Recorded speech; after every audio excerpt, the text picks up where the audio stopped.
ৰিপৰ্টত নিউজ 31 অসমৰ হাতলৈ আহি পৰিছে এক বিগ ব্ৰেকিং নিউজ। দক্ষিণ কামৰূপৰ কুন্তলীত লোমহৰ্ষক হত্যাকাণ্ড।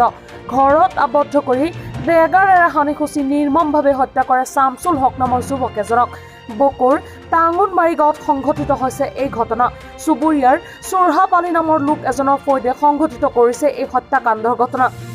ঘটনাস্থলীত কুন্তলী আৰক্ষী উপস্থিত হৈ পৰিস্থিতি নিয়ন্ত্ৰণ কৰে। আৰক্ষীয়ে ইতিমধ্যে স্থানীয় ৰাইজৰ সহযোগত আটক কৰিছে মূল অভিযুক্ত চুৰহাপ আলীৰ লগতে মহিলাসহ 5জনকৈ লোকক। আটকাধীন লোককেইজন ৰবিয়াল হুছেইন, আজিজুল হক, নবীৰুন নেছা, খাইৰুন নেছা, নুৰজাহান বেগম। ঘৰুৱা কন্দলৰ ফলত সংঘটিত হয় হত্যাকাণ্ডৰ দৰে নিৰ্মম ঘটনাক লৈ সমগ্ৰ কুন্তলী অঞ্চলত সৃষ্টি হৈছে তীব্ৰ চাঞ্চল্যৰ।